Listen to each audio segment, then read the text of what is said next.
दोस्तों ये एक सीलिंग फैन है और ये नए मॉडल का सीलिंग फैन है। इससे पहले हमने ओल्ड मॉडल के सीलिंग फैन के बारे में बताया था और उसकी वारंटी डाटा के बारे में बताया था, लेकिन इस वीडियो में जो नए मॉडल के सीलिंग फैन है उनके बारे में बताया जाएगा कि इसमें कौन सी वारंटी डाटा डाली जाती है और कौन सा वायर गेज डाला जाता है और इसमें कितनी कितनी टर्न डाली जाती है। ये सब कुछ इस वीडियो में जानेंगे। तो देखिए उषा कंपनी का सीलिंग फैन है जो कि नए मॉडल का है और ये 50 वाट में है। तो इसको किस तरह से डिवाइड करते हैं ये हम जानेंगे और इसमें कौन सी टर्न डालेंगे ये सब कुछ जानने वाले हैं। तो देखिए इसका स्टेटर भी देख लेते हैं। देखिए यहाँ पर इसका स्टेटर भी जला हुआ साफ साफ दिखाई दे रहा है। ये देखिए ये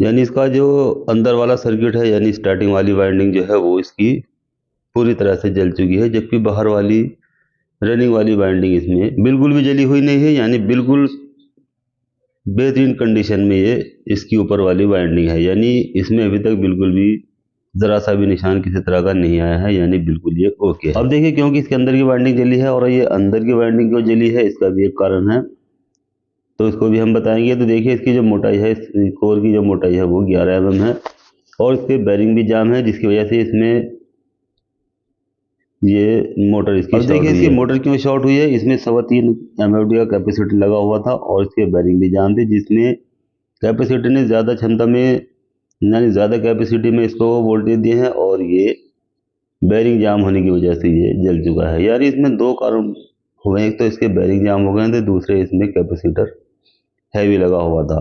अब देखिए मैंने इसकी कटिंग कर लिया और सभी कॉयल जितनी भी इसकी कॉयल लगी हुई थी सबको बाहर निकाल लिया और देखिए स्टेटस बिल्कुल क्रैश कर लिया है, यानी बिल्कुल क्लियर कर लिया है। अब यहाँ एक भी कॉयल इसमें नहीं बची है। अब मैं क्या करूँगा, यहाँ इसमें पेपर लगाऊंगा और नीचे वाले सर्किट में सबसे पहले और इसको मशीन में फिट करूँगा और उसको वाइंडिंग करूँगा। तो इससे पहले जान लेते हैं इसकी वाइंडिंग डाटा के बारे में। देखिए ये दो कॉयल इसकी मैंने कटिंग करने के बाद काउंट की है। ये यहाँ की कॉयल है, ये वाली अंदर की यानी स्टार्टिंग वाइंडिंग की। जब मैंने इसको काउंट किया है तो यहाँ देखिए इसमें 370 टन इसमें निकली हैं। तो देखिए 3 गुच्छी 100 की है और एक गुच्छी इसमें 70 टन की है, तो यहाँ टोटल 370 टन इसमें निकले हैं और इसमें वायर निकला है 36 नंबर का। अब ठीक इसी तरह से देखिए ये वाली जो कॉयल है ये इसकी बाहर की वाइंडिंग है, यानी रनिंग वाली वाइंडिंग है, जिसको मैंने जब काउंट किया है तो यहाँ पर 390 टन निकली है। इसमें भी 3 गुच्छी 100 की है और एक गुच्छी 90 टन की है, तो टोटल इसमें 370 और 390 टन निकली है, जबकि दोनों में वायर सेम टू सेम एक ही नंबर का लगाया गया है, यानी 36 नंबर 36 नंबर। तो अब चलिए इसमें मैं पेपर लगाऊंगा और पेपर लगाने के बाद इसे मशीन पर लेकर चलूंगा, लेकिन इससे पहले जान लेते हैं इसकी जो कोर की मोटाई है उसके बारे में भी। तो यहाँ देखिए ये 28 स्लॉट का सीलिंग फैन है, यानी इसका जो स्टेटर है ये 28 स्लॉट में है, यानी 14 कॉइल इसमें नीचे है और 14 ही कॉइल इसमें ऊपर है। तो 14 कॉइल का ये फैन हो जाता है और इसकी जो मोटाई है यानी जो इसकी कोर की मोटाई है, देखिए यहाँ पर ये भी देख लेते हैं। तो ये देखिए 11 mm इसकी मोटाई निकल कर आई है।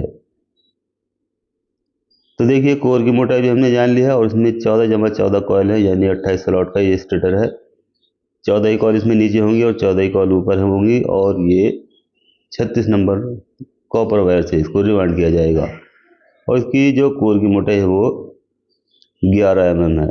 अब यहाँ से देखिए जितना इसका वायर निकला है ये इसे भी चेक कर लेते हैं कि इसमें वायर कितना है, यानी जो मैंने कॉइल को कटिंग किया है उसको यहाँ पर रख लेते हैं और उसको देख लेते हैं कि इसमें कितना ग्राम वायर निकला है। तो चलिए सबसे पहले हम इसके जितने भी कॉइल हैं वो सब यहाँ स्केल पर रख लेते हैं और स्केल पर रखने के बाद ये हमें पता चल जाएगा कि इसमें कितना वायर निकल कर कितना वायर इसके अंदर डाला गया था और इसमें कितना ही वायर निकल कर आया है। तो देखिए यहाँ पर सभी कॉइल मैंने इसमें स्केल पर रख दिए हैं। अब यहाँ देख लेते हैं कि किसमें कितना ग्राम वायर है। यहाँ देखिए अब एक भी कॉइल यहाँ पर नहीं बची है।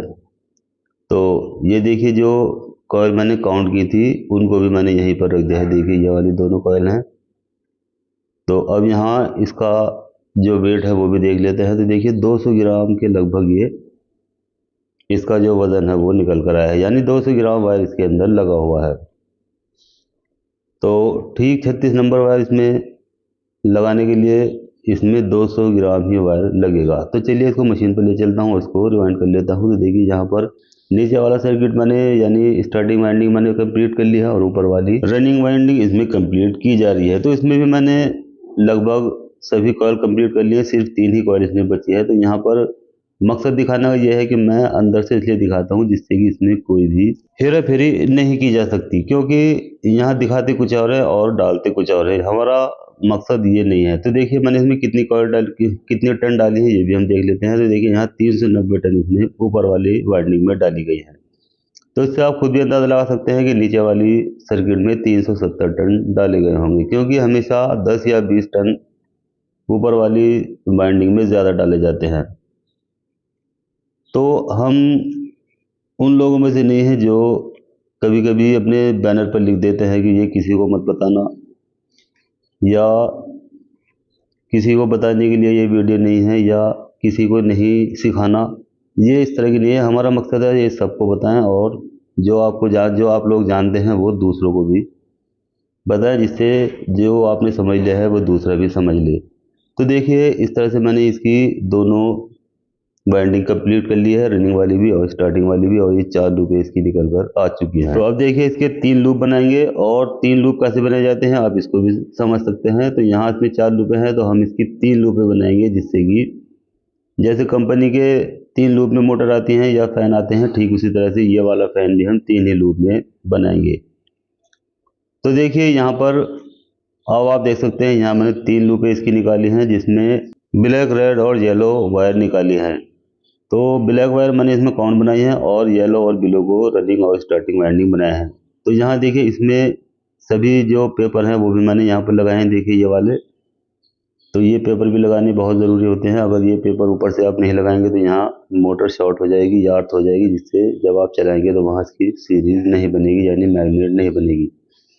अब देखिए ये वो 2 लूप हैं, देखिए यहाँ रनिंग और स्टार्टिंग की, जिनको मैंने एक जगह ज्वाइन करने के बाद इसे कॉमन बनाया है। तो यहाँ कौन कौन से वायर को देखिए मैंने कॉमन बनाया है, ये आप इसको अच्छे से समझ सकते हैं इसको देखकर। अगर आपको इसमें देखने के बाद ये समझ में नहीं आ रहा है कि कहाँ से कहाँ पर ज्वाइन किया गया है, तो इसके ऊपर भी मैंने 3 वायर निकालने के ऊपर भी मैंने एक वीडियो बनाई है, आप उसमें भी समझ सकते हैं, जिसको मैंने अच्छे से डिटेल से बताया है।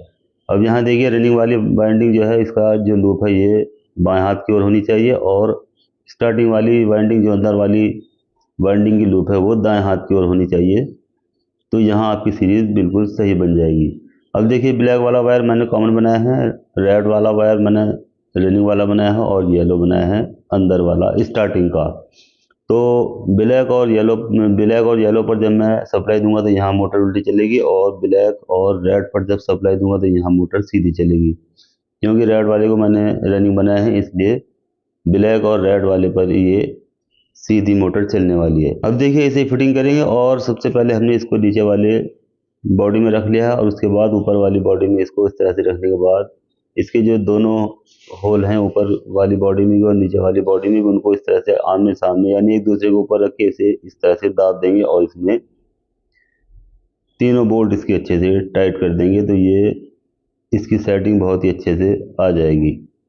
अगर कहीं कहीं पर हैमर की ज़रूरत पड़ती है तो आप हैमर का भी थोड़ा थोड़ा यूज़ कर सकते हैं। ध्यान रहे बहुत ज़्यादा इसमें हैवी चोट नहीं मारनी है, जिससे कि आप बॉडी को ही तोड़ लें। तो बहुत धीरे धीरे से हल्की हल्की चोट इसमें मारी जाती है, क्योंकि ये बॉडी इसकी बहुत नाजुक होती है। यानी जो ओल्ड मॉडल के सीलिंग फैन है उसके मुकाबले ये बॉडी बहुत ही नाजुक होती है। अगर वहाँ तो आप बहुत बड़ी बड़ी चोट भी उसमें मार देते थे, लेकिन यहाँ अगर ज़रा से भी थोड़ी हैवी चोट इसमें अगर हथौड़ी की मार दी तो ये बॉडी क्रैक हो जाती है। तो इसलिए ये ध्यान रखने वाली बात है कि जो नए मॉडल के सीलिंग फैन है उनको बहुत ही हल्के हल्के से चोट मार मार कर सेट किया जाता है, यानी इसमें हैवी चोट नहीं मारी जाती। तो सबसे पहले हम क्या करेंगे, यहाँ देखिए इसके जो तीनों बोल्ट हैं उनको स्क्रू ड्राइवर से अच्छे से टाइट करेंगे, और स्क्रू ड्राइवर से टाइट करने के बाद हम ये देखेंगे कि ये फ्री घूम रहा है या नहीं। तो देखिए थोड़ा सा ये भी फ्री नहीं घूम रहा है। यहाँ इस तरह से हम हल्की हल्की हैमर इसमें मारेंगे, देखिए अब ये फ्री घूमने लगा है।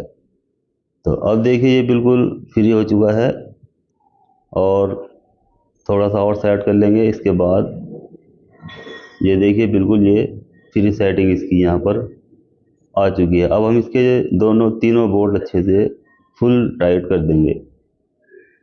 तो अब देखिए ये बिल्कुल फ्री हो चुका है। अब हम यहाँ पर इसके कनेक्शन वगैरह करेंगे और उसको चला कर भी देखेंगे। तो देखिए जहाँ जितना सेट आपको करना है, यानी अगर ये जब भी फ्री नहीं होता है तो जितनी ज़रूरत पड़ती है आप उसको धीरे धीरे हल्की हल्की चोट मारकर इसको सेट कर सकते हैं। तो अब देखिए क्योंकि ये सेट हो चुका है, यानी इसकी सेटिंग बिल्कुल अच्छे से आ चुकी है, तो अब मैं इसका जो कैपेसिटर कैप है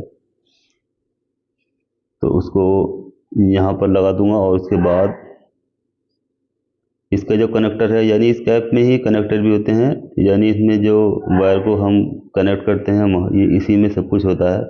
तो अब ये देखिए वायर से छीलेंगे और छीलने के बाद अब इसको हम कैपेसिटर पर लगाएंगे। तो देखिए ब्लैक वाले वायर को हम छोड़ देंगे और येलो और रेड वाला वायर हम कैपेसिटर पर लगाएंगे, क्योंकि ब्लैक हमने कॉमन बनाया है इसलिए ब्लैक को हम अलग रख देंगे और येलो और इस रेड वाले वायर को हम कैपेसिटर पर लगाएंगे, क्योंकि यही दोनों हमने वायर रनिंग की और स्टार्टिंग की इसमें बनाई है। तो देखिए अब हम इसको चेक करेंगे। यहाँ पर अब हम सबसे पहले सप्लाई देंगे ब्लैक और रेड पर, ये देखिए इन दोनों पर। तो यहाँ जब हम इस पर लगाएंगे तो ये फैन बिल्कुल सीधा चलेगा, देखिए बिल्कुल सीधे राउंड इसमें आ चुके हैं। अब हम ब्लैक और येलो पर जब सप्लाई देंगे देखिए यहाँ पर तो ये उल्टा चलेगा, क्योंकि हमने येलो को स्टार्टिंग बनाया है और रेड को रनिंग बनाया है। तो अक्सर रनिंग पर ही हम सप्लाई देते हैं जिससे मोटर को सीधा घुमाया जाता है। तो अब देखिए हमने ये जान लिया है कि हमारा मोटर बिल्कुल सीधा चलेगा, तो यहाँ ब्लैक और रेड पर हम सप्लाई के दोनों वायर लगा देंगे और इसको स्क्रू ड्राइवर पर हैंग कर लेंगे और इसको चलाकर देख लेंगे कि ये सीधा चल रहा है और इसकी स्पीड कितनी है। तो चलिए इसका प्लग बोर्ड में लगाएंगे और देख लेते हैं। तो देखिए ये बहुत ही धुआंधार स्पीड में चलता हुआ दिखाई दे रहा है और बिल्कुल सीधे राउंड इसके आ चुके हैं। तो देखिए सीलिंग फैन में 3 लूप कैसे बनाई जाती है ये भी हमने जान लिया है। अगर आपको ये समझ में नहीं आया होगा तो आप मेरे चैनल पर जा सकते हैं और उस पर 3 लूपें सीलिंग फैन की कैसे बनाते हैं ये अच्छे से जान लेंगे, क्योंकि मैंने उसमें डिटेल से बताया है। तो दोस्तों इस वीडियो में हमने नए मॉडल के उषा सीलिंग फैन को किस तरह से रिवाइंड करते हैं ये अच्छी तरह से जान लिया है। वीडियो अच्छी लगती है लाइक करें, शेयर करें और बेल आइकन भी दबाएं, और साथ ही साथ मेरे YouTube चैनल MJR टेक्निकल को सब्सक्राइब करना बिल्कुल भी ना भूलें। तो चलिए जल्दी मिलते हैं अगली वीडियो में।